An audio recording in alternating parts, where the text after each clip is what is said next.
Hola, ¿qué tal? Bienvenidos a Actualidad Local La Palma. Presentamos un resumen de noticias de las últimas horas. El secretario general del PSOE de La Palma, Borja Perdomo, lamentó las recientes declaraciones del presidente del Cabildo, Sergio Rodríguez, en lo relacionado con el Centro Nacional de Vulcanología. Lamentamos las declaraciones del presidente del Cabildo de La Palma con respecto al centro vulcanológico. Al final ya nos tiene acostumbrados a esta cuestión de confrontación, ¿no? con el Estado en este caso. Bueno, yo creo que al final es una cortina de humo para evitar su falta de eficacia en la gestión, en este caso del Cabildo Insular de La Palma. El Ministerio es claro y ha sido claro, y además con hechos, ¿no? 5 millones de euros que están garantizados para el centro vulcanológico y 1.000 millones de euros para el TMT. Eso demuestra lo que apuesta el Ministerio por la isla de La Palma. Otra cosa es que, bueno, queramos hacer trampas al solitario y se esté pidiendo en un convenio por parte del Gobierno de Canarias, que la verdad es que cada vez que entra en algo que tiene que ver con la gestión, enreda aún más todo lo que tiene que ver con todas estas cuestiones, y que se estén intentando incluir competencias que son competencias del Estado, e intentar cambiar cuestiones que no se pueden cambiar dentro de un convenio. Por lo tanto, bueno, lo que pedimos es que se trabaje en que se saque lo antes posible. El retraso al que el presidente hace referencia lo ha cometido el Gobierno de Canarias. El convenio fue enviado, el borrador, el día 20 de marzo y le respondieron hace 2 días. Por lo tanto, que no sigan enredando, que no sigan dando estos mensajes a la opinión pública, que lo que quiere es que se instale el centro vulcanológico. Lo hemos visto con muchas cosas más. Cada vez que asume una competencia o intenta agilizar algo, se retrasa. Lo vemos con la LP2, con la entrega de las viviendas de Fincamado, con las políticas hidráulicas propias del Cabildo Insular de La Palma y con la propia reconstrucción, ¿no? Por lo tanto, yo creo que el presidente lo que tiene es que centrar el tiro, ¿no? Donde tiene que hacerlo, y es en gestionar los problemas que tiene la isla de La Palma. Además, el presidente también se cayó, ¿no? En su momento, cuando hubo que bajar los brazos, ¿no? Y que no fuera el centro vulcanológico, la candidatura única fuera en la isla de La Palma, como se había acordado en mociones plenarias y en acuerdos por unanimidad de los partidos políticos. Por lo tanto, él levanta la voz cuando le interesa, y al final creemos que es otra cortina de humo más para no responder ante las gestiones que tiene que hacer como presidente, que es sacar los principales problemas de la isla de La Palma adelante. El presidente de Canarias, Fernando Clavijo, y el ministro de Política Territorial y Memoria Democrática, Ángel Víctor Torres, presentaron el acuerdo entre el gobierno autonómico y el Estado destinado a compensar a Canarias por los efectos derivados de la guerra en Oriente Medio. Gracias por acudir a esta convocatoria en la que vamos a dar cuenta del acuerdo alcanzado entre el Gobierno de España y el Gobierno de Canarias en materia de compensación de las medidas anticrisis presentadas por el decreto recientemente aprobado por el Consejo de Ministros y el anterior para paliar los efectos de la guerra de Irán.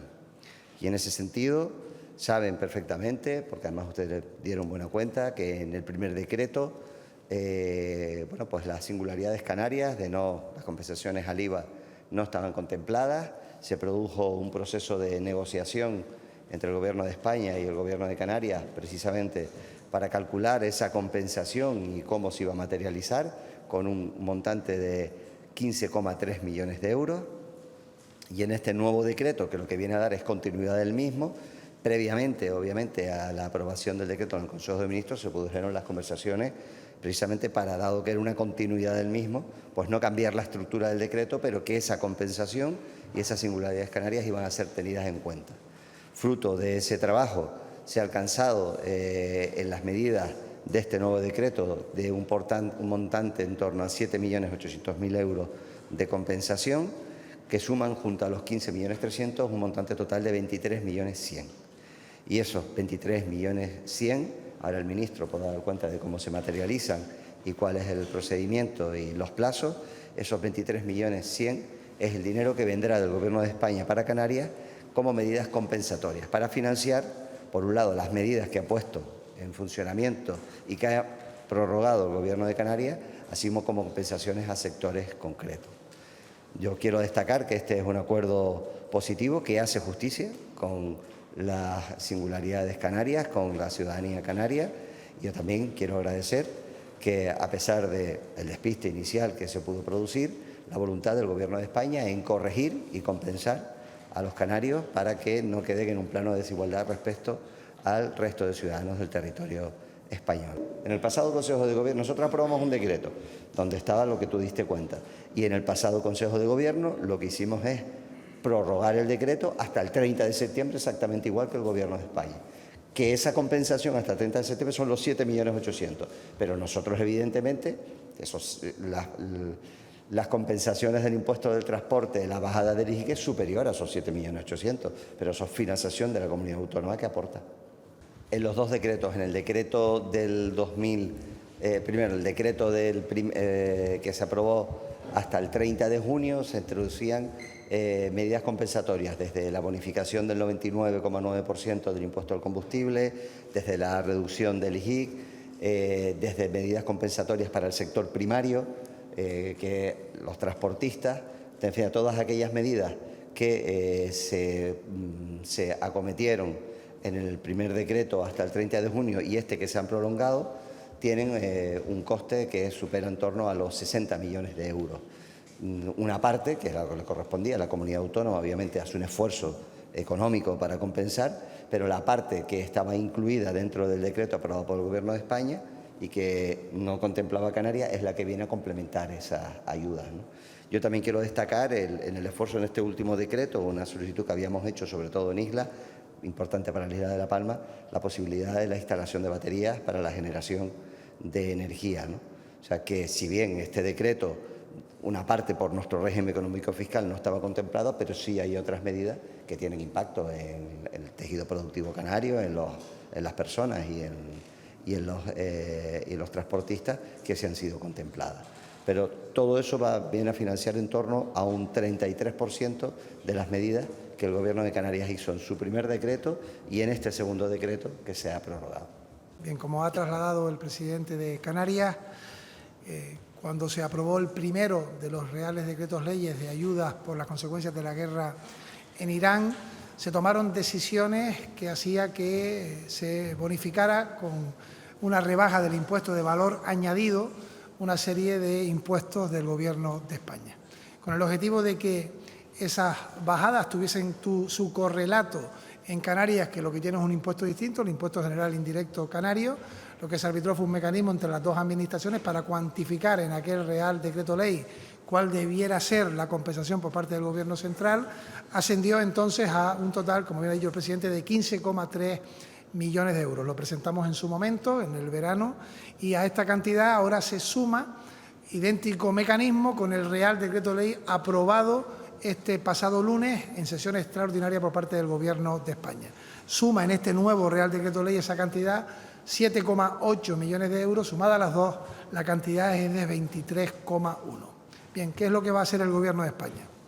Hoy, el Gobierno de España, ante el acuerdo de los dos gobiernos, lo que ha hecho es trasladar a la Comisión de los Secretarios de Estado el que el próximo martes en el Consejo de Ministros se apruebe una transferencia específica y extraordinaria al Gobierno de Canarias por ese montante, 23,1 millones de euros. Es un suplemento extraordinario y único que hace que aumente las cantidades que recibe el Gobierno de Canarias del Gobierno central. Y, por tanto, estoy en disposición de anunciar, así me lo acaban de comunicar, que ya se ha llevado hoy a la Comisión de Secretarios de Estado, con lo cual entrará seguro en el orden del día del próximo martes en el Consejo de Ministros. Eso lleva consigo que se genera crédito, se genera el derecho y, por tanto, ya Canarias puede contar con esos 23,1 millones de euros, porque así lo ha aprobado ya de manera definitiva el Consejo de Ministros. Es decir, hasta ahora teníamos un compromiso, ya el martes se materializa en un acuerdo de Consejo de Ministros. Y creo que,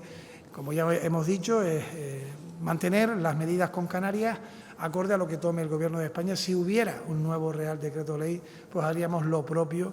Como saben, tiene una vigencia entre agosto y septiembre, haríamos lo propio con esa compensación para la Comunidad Autónoma de Canarias. Y ese es el acuerdo al que hemos llegado los dos gobiernos. El consejero de Obras Públicas, Vivienda y Movilidad del Gobierno de Canarias, Pablo Rodríguez, participó en Madrid en la presentación del estudio La vivienda en España, libro blanco sobre el mercado residencial español. Durante su intervención expuso la estrategia del Ejecutivo Autonómico para afrontar la emergencia habitacional en las islas. Bueno, yo creo que al inicio de esta legislatura hicimos dos cosas. Por un lado, un diagnóstico de las políticas de vivienda, de cómo estaba la situación de la vivienda en Canarias, y luego pasamos a la acción, de manera casi inmediata, priorizando las políticas públicas en materia de vivienda. Para el Gobierno ha sido una prioridad esta legislatura dar respuesta a la emergencia habitacional, primero aprobando el Decreto Ley 1/2024, que declaraba la emergencia habitacional y ponía medidas para movilizar el suelo principalmente. Luego el Decreto Ley 3/2025, que agilizaba los procesos de obtención de licencia, pero también incluía más medidas de transformación de suelo y de edificaciones para incrementar la oferta de vivienda e incentivar la construcción de vivienda protegida. Y luego, pues, aprobando también el decreto para las adjudicaciones, priorizando a las Canarias y a los canarios a la hora de otorgar, sobre todo, la vivienda pública, especialmente para aquellos que tenían un arraigo y, por otro lado, que reunían los requisitos, acabando con el sorteo y poniendo un baremo que ponía precisamente la vivienda a aquellos que más lo necesitaban. Y eso es lo que hemos ido haciendo, como digo, pasando del diagnóstico a la acción, pero también ahora pues planificando de cara a los próximos 5 años con un nuevo Plan Canario de Vivienda 2026-2030, que lo que busca precisamente es que las políticas públicas de vivienda continúen más allá de lo coyuntural, porque es un problema estructural y que desde luego requiere del esfuerzo y de la cogobernanza de todas las administraciones, del Estado, con el Plan Estatal de Vivienda, del Gobierno de Canarias, ahora de los cabildos, que son competentes en materia de vivienda, y también, por supuesto, y lo digo por la reunión de ayer, de los ayuntamientos de Canarias a través de la FECAN, con los cuales tenemos una magnífica colaboración. Bueno, estamos en el proceso inicial de participación del Plan Canario de Vivienda. Lo que presentamos ayer fueron los 4 ejes. 4 ejes que el primero de ellos es la construcción de nueva vivienda pública a través del incremento del parque público de vivienda. Por otro lado, la rehabilitación es el segundo eje, la rehabilitación del parque existente, tanto del parque público como del parque de viviendas en términos generales, tanto a nivel de edificios como a nivel de barrios. El tercer eje es precisamente las ayudas, también ha sido una política muy importante de esta legislatura, las ayudas al alquiler, más de 36 millones de euros destinados, por ejemplo, a convocatorias de ayuda al alquiler, la cantidad máxima que se ha destinado hasta la fecha, ayudas como el bono joven, como también la propia hipoteca joven, como puede ser también la compra de vivienda para jóvenes a través de esas ayudas. Esa política de ayuda es el tercer eje, y el cuarto eje, que es novedoso, es los incentivos al sector privado para la producción y construcción de vivienda protegida, las VPO, que también ayudan a incrementar la oferta y además a bajar los precios tanto en régimen de alquiler como en régimen de compraventa. La octava edición de StarMust se celebrará del 17 al 22 de octubre en Tenerife y La Palma, consolidando a Canarias como referente internacional en ciencia, innovación y cultura. El festival reunirá destacados científicos, astronautas y artistas de primer nivel, con conferencias y mesas redondas, así como un amplio programa musical. La Palma tendrá un papel protagonista al acoger el 22 de octubre la jornada de clausura del festival. Antes de nada, por supuesto, el presidente Sergio Rodríguez hubiera querido estar aquí, pero bueno, por motivo de agenda, créanme que no ha podido estar, aunque quería. Bueno, para mí es un honor estar aquí como consejera del Cabildo Insular de La Palma de Turismo. La isla de La Palma es un referente a nivel astroturístico, no solo por los cielos, el Roque de los Muchachos, la Ley del Cielo que compartimos con Tenerife, sino a nivel científico somos un referente. Y quizás en estos últimos años nos ha faltado poder llegar a mayor población y el Festival StarMust nos ayuda a posicionarnos a nivel internacional como una isla de las estrellas, una isla que defiende ese cielo nocturno que llevamos a rajatabla esa ley del cielo y combinadas con experiencias astroturísticas y que nos ayudan a tener valor por la isla, por el territorio y gracias a StarMust en esta octava edición vamos a estar también en la isla de La Palma, en el cual pues invito a esa presentación a mis compañeras que la haremos la próxima semana en la isla de La Palma y tenemos un programa también muy, muy interesante y invitamos también a que la gente participe en StarMust. El año pasado en la isla de La Palma tuvimos la oportunidad de recibir a muchísimas representantes científicos interesantísimos. Recuerdo muy bien a Jane Goodall, pobrecita que ya no está entre nosotros, con el cariño y la cercanía que transmitían y explicaban todas las cosas. También recuerdo años pasados a Jocelyn Bell, como de forma casual descubrió los púlsares de las estrellas, que para los que no somos científicos pues nos puede costar, pero recomiendo bueno, la participación que sea masiva en Starmus, tanto en Tenerife como en la isla de La Palma. Y muchísimas gracias a este Starmus, que para el que no lo conozca, que entiendo que ya en la 8ª edición ya lo deben de saber, pero Starmus es las estrellas y la música, gracias a estos dos cofundadores, o dos genios pensantes, como es Gareth Israelian y Brian May, que han hecho posible pues este magnífico evento, que esperemos que sea por mucho tiempo y que sigan eligiendo Canarias, que sé que ha sido el ADN, el origen de este festival está en Canarias, y que podamos contar con ellos bueno, durante todas las ediciones futuras. Muchísimas gracias. Y un equipo de Canal 11 llegó hasta uno de los rodajes del Campus Festivalito, donde los más pequeños desarrollan su creatividad. Veamos. Tenemos el privilegio de pasar a la acción en el Campus Festivalito. Quédense con nosotros porque ya si estuvimos en la inauguración, ahora nos queda ver el meollo de la cuestión. Cámara graba. ¡Acción!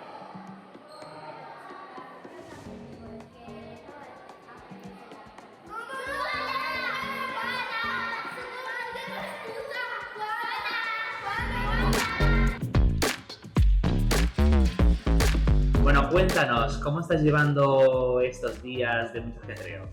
Pues bien, con mucha intensidad y la verdad es que bueno, ahora ya a estas alturas que ya hemos pasado el meridiano del campus, cansados, porque ayer tuvimos rodaje con los pequeñitos toda la mañana y con el grupo de los medianos toda la tarde, pero bueno, muy bien, entusiasmados y muy contentos de ver la implicación de los chicos y de las chicas y la energía, las ideas que tienen y la explosión de creatividad que está viendo estos días en el Museo de aquí de Arte Contemporáneo de Santa Cruz de la Palma. ¿Qué significa organizar todo este gremio del cine para los más jóvenes y para los más peques de la casa?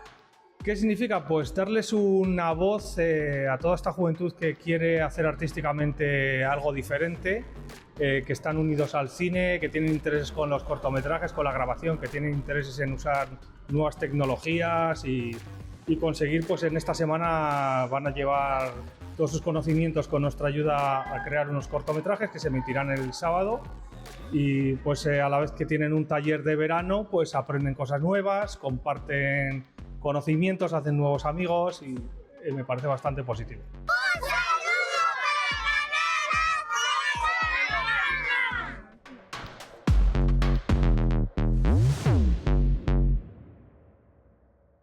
Por hoy nos despedimos. Encuentren más información en nuestras plataformas digitales. Soy Rosana Rodríguez. Gracias por acompañarnos.